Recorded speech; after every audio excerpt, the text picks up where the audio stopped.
What's going on YouTube? Only here, aka Julian Gustus, and today we are going to be taking a look at a new unboxing and figure review for Figure Fun Friday.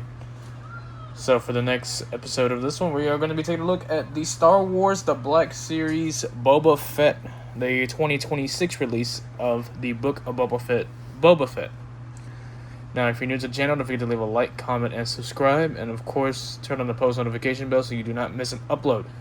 So like all my figure and unboxing reviews, we're going to take a look at the box art front and back, side to side, up and down. And then we'll take a deep dive of the figure's articulation, accessories, paint, scale, and detail. Compare them with other figures from the same line or from a different line. So without further ado, let's go ahead and take a look at Boba Fett. So as you can see, it's going to be this nice open window. It looks very simple design. It has some very pale green. Apparently this is number 9 of the series. This has Hasbro, ages 4 and up, Star Wars The Book of Boba Fett. We have Boba Fett name right here, an open window of Boba Fett himself, which is cool. It's the unhelmeted version that has Tamora's face right there. Star Wars The Black Series. Bottom of the box has nothing. Oh, this is the top of the box. I'm sorry, top of the box has nothing. Bottom of the box has just different copyright claims and all that good stuff, and a barcode. And of course the warning choking hazards for small parts not for children under the age of 3 years. Side panel right here says Star Wars The Black Series, and it has an open window right here, so just need to recycle this because it is recyclable material. Another line right here. On this side of the box, we have a nice little image. It looks like a drawn comic book type style of Boba Fett. And lastly, on the back of the box says Black Series Boba Fett. Has another blown up photo of Boba Fett right here. And it has a nice little 5 different translations here of what the summary is of him. So let's go ahead and read it. A genetic clone of his father, Jango, Boba learned combat and martial skills from a young age. His legendary career included contracts for the Empire and criminal underworld. Really, really interesting of this guy. And then, of course, we have the Disney logo because they own Star Wars, Hasbro, and Attention Danger. This is pretty much just another translation in French of all the warning choking hazards, and we have all different translations down here, which is about like 20-ish languages over there. So we're going to go ahead and open this guy up and see what all he includes and what it looks like. Okay, here we have the figure and all its accessories laid out right in front of us. As you can see, he includes 4, I guess you could say 5 accessories, because this piece can come off, so technically 5 accessories, but as the package says, 4 accessories, and the figure himself. So let's go ahead and take a look at what all he includes. So he includes of course, his blaster rifle. Looks really good. I forgot the technical name because I actually have the real life scale of this one, and I have another figure that includes this rifle. Then we have his pistol blaster, which looks really, really good. I'll have the nice touch of the brown right there. It looks really, really good. Really nice detailing all across this entire pistol. And I have brown on the other side as well. Same thing with this one. Look at all the nice details and fineness to the blaster. Looks really, really good. Looks a lot better than look at that. They even have like very slight silver gunmetal gray going on right there. That looks really, really good. I like that. And of course, we can't have Boba Fett without his signature helmet. Really nice. And of course, this can articulate, so this can drop down, which is really, really well. It has nice little matte finished features, which is really good. I always love a figure that has matte finish. I'm not a big fan of glossy finishes. And lastly, here is his jetpack, which is like the most detailed item out of all these accessories. These can articulate. I think they swivel. They don't go side to side, but they do just swivel, just like so. Has some nice paint detailing going on around here. And on the back is just 3 pegs that go into the back. And the little missile does come off, so that's why I said it's technically 5 accessories. Has a little peg hole right there, and it can go and be inserted from right here. Has some nice gold and silver accents on the missile. You can go ahead and slot that right back in there. And that's going to do it for all the accessories. So let's go ahead and take a look at Boba Fett himself, and he looks really, really well. I feel like they should have did a little more detailing with the maroon and yellow, but then again, he's like a $30 figure, so there's not really much to expect. But still, for $30, he looks really, really good. Let's go ahead and take a look at the face scan. It looks really, really good. It looks just like an old version of Tamora. It looks really, really good. Of course, the yellow accents, very, very bright. You can tell that it's yellow. It's not like the Return of the Jedi type yellow, which we will compare with this Boba Fett. We do have a figure on the side to compare him. Has the nice logo right there. Some silver going on here and there. Some gold accents going on here. It looks a lot better than the older Book of Boba Fett figure. It's gonna be so hard saying that Boba Fett, Book of Boba Fett figure. It's a mouthful just saying Boba Fett a lot. But the older one did not look anything like this. It was like a hard plastic going around. It didn't have a cloth cape, I believe. But for a 2026 figure, it looks really, really good. Of course, here's the back area. But then again, I have no idea how many versions of this Boba Fett they have made. There's like a ton out there, so that's going to do it for the accessories. Let's go ahead and put the helmet on him. Why not? Let's see what it looks like. It should just slide on just fine. There we go. Now, the only thing I don't like is that when you put the helmet on, you can still see some of his neck. So you have to, like, bend his head down a bit. There you go. So now it looks a little more natural to that scarf area. But when he's, like, looking straight forward, you see his neck, and it's kind of annoying. So you kind of have to, like, tilt his head down a tad bit.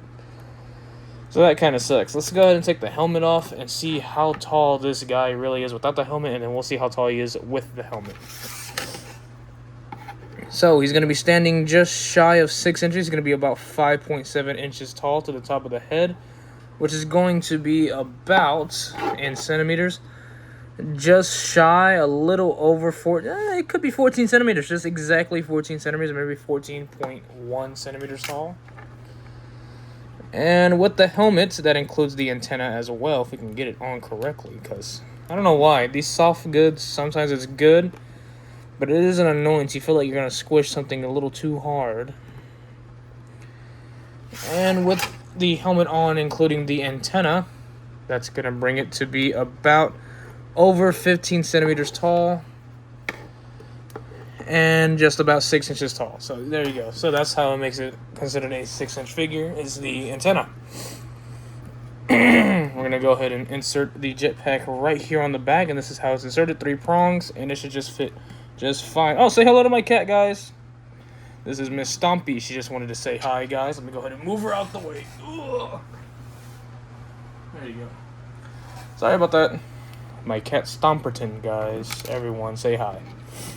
And then, of course, the pistol can go right here into that holster. And my cat's back. Hold on. I'll be right back. Sorry about that. My cat just woke up from the nap, and she heard the neighbor's kids outside playing around. She wanted to investigate. But anyway, yeah. So like I was saying, the pistol can go right there, right in that holster, which looks really, really good. Awesome, awesome. All right, so that's Boba Fett. Let's go ahead and compare him to other versions of him, right? So here is the prototype version from The Empire Strikes Back. Works really, really good. He might be just a tad bit taller, the Empire Strikes Back version. Yeah, it looks to be that way. Even his jetpack is bigger. Interesting. Yeah, this figure came out, I want to say, 2016 or 2017. I do not remember. It's like the very first version of the prototype Boba Fett. Had this thing for years. It's starting to yellow. That's how long I've had this figure. Look at that. Ooh-wee. And, of course, we have the Return of the Jedi version of Boba Fett, which they scale really, really well together. Don't mind this one. I do have another version that's on my wall. This one is just an extra that I got. His helmet is, like, really squished. That's why I have an extra one, which looks a lot better than this one. Because when I had got this one, his helmet was, like, squished. This is from the deluxe edition, which was really upsetting when I had got this figure. So here we have 3 different renditions of Boba Fett, which looks really, really cool. Go ahead and set them to the side right over here. And lastly, here's General Grievous. General Grievous will be a lot taller. I just have him crouched. I don't feel like uncrouching because it's a pain to articulate this damn Black Series Grievous. Got to get my hands on the Tamashii Nations SH Figure Arts version. I can't wait to get that one. Might sincerely be the definitive General Grievous. I can't wait. So let's go ahead and get in with articulation. Oh, well, first let's do some comparisons, actually. Let's do some comparisons, right? So let's go ahead and take a look at these 3 jetpacks here that we have, right? There we go. So, of course, with the original Boba Fett jetpacks, they would not articulate, nor will the missile come off. It's just one solid piece, and they just paint it. So it's going to look a lot bigger and bulkier than the other ones. As you can see, it has more of a thicker feel to it and look. And even a longer peg than the other one. Yeah, that looks really cool. And then, of course, we have this version of the jetpack, which is from the book of Boba Fett. Let's see if I can get him standing. It's going to be kind of hard. Let me see if I can do this. I have all the jetpacks standing. See what the hell they look like together. So from the looks of it, the very smallest jetpack is going to be, of course, the new Boba Fett one from the book of Boba Fett. And then, of course, we have the Return of the Jedi. Really colorful jetpack. I love this jetpack. And then, of course, we have the Empire Strikes Back. So these two are about the same height. It's mostly the missile that makes a big difference. The missiles here make a clear difference of why the height is completely different. But, of course, I love them all equally. Just really wish this missile was a tad bit bigger, but it might just be smaller compared to the show. So we're going to go ahead and get rid of the jetpacks. And let's go ahead and take a look at these two jetpacks, because these are the only ones that are like really close in resemblance. As you can see, just completely different size of the rocket boosters here and there. And of course, let's take a look at the missile difference, right? If I can get this one out. There we go. This one has like this nice metallic copper look. It looks more like a bullet, actually, as compared to this. It looks more like a missile. Really nice. It has a very larger tip compared to the other one. And it feels, I don't know, it feels more like sturdier, and this one feels like it can bend easily. As compared to this one, it's more of a harder plastic. It won't really bend as much. We can go ahead and move these out the way. And we can compare weapons, like guns. So here we have the deluxe edition Boba Fett weapon, which is just, it looks pretty much like, you know that Darth Vader that's like made of like a copperish red look? That's pretty much what this gun looks like. This is really weathered. But they're pretty much like the same blaster, actually. Oh no, there's some significant differences, as you can see. That's a little different. The scopes are pretty much the same.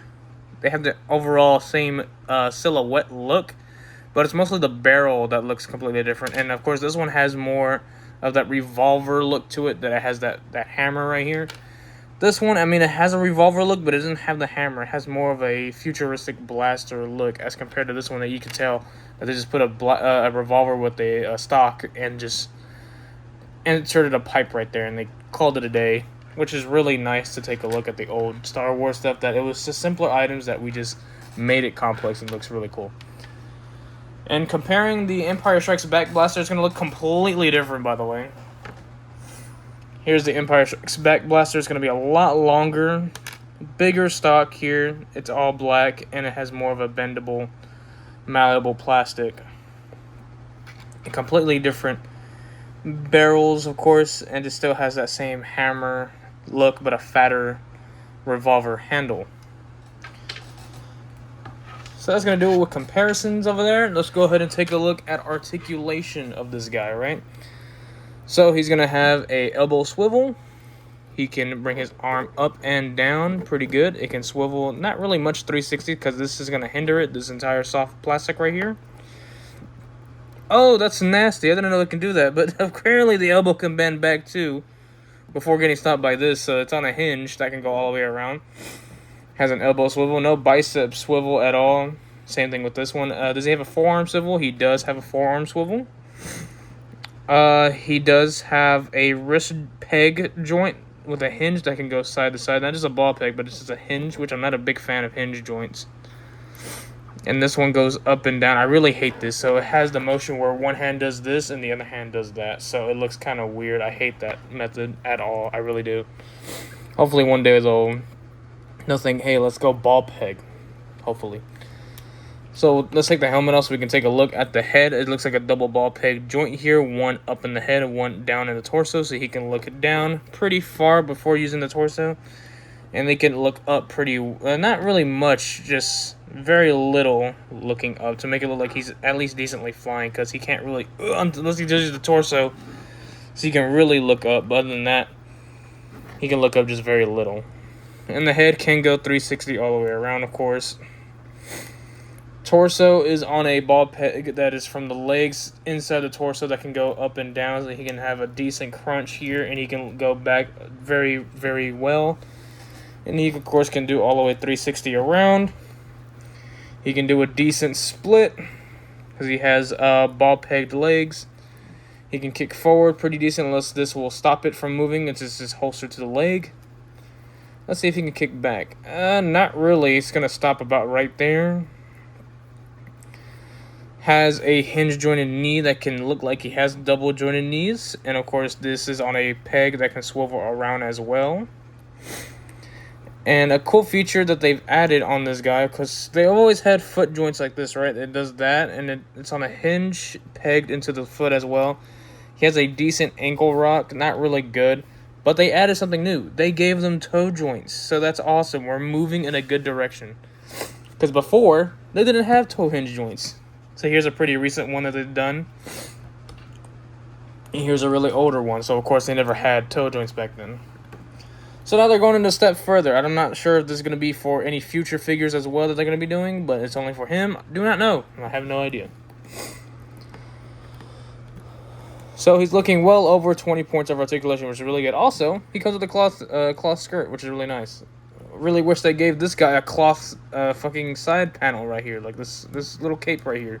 They should have gave him one for a deluxe figure. Hell yeah, the fucker's $35.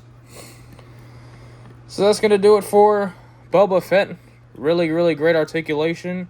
I love the color scheme. I just really wish the yellow was a little more, not as vibrant.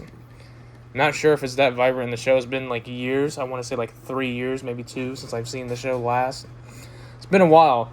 I feel like they should have went with this kind of yellow. I mean, it looks really, really well, kind of toned down, but they like really went bright, so it looks kind of like a toy. I mean, then again, it is a toy, but like adults collect it too. I guess you could say I can go for the SH Figure Arts one if you want to be really technical, but I'm not trying to spend damn near $80 on a figure right now. Not saying that I can't, but like, I don't want to. It's Star Wars. The Black Series is pretty good. I like the Black Series. Really, really good series. But yeah, that's going to do it for the Tamora Book of Boba Fett 2026 re-release with an updated figure. See, hell, even the old one came with cloth one. Why the hell didn't they give this one cloth? I'm sorry. I'm going off track. But yeah, that's going to do it for this one, guys. Hope you guys enjoyed it. Leave a like, comment, and subscribe if you're new to the channel, of course. Turn on the post notifications so you do not miss an upload, whether it's vlogs, gaming, or figure reviews. You decide if you want to stay. Completely up to you. We have been growing recently. We've gained 3 new subscribers, so we're on 160 subs after this video is posted. Since you guys liked the last video, which was Goku. So yeah, thank you guys for tuning in. And as always, I see you guys in the next video. This has been Only signing out. Peace.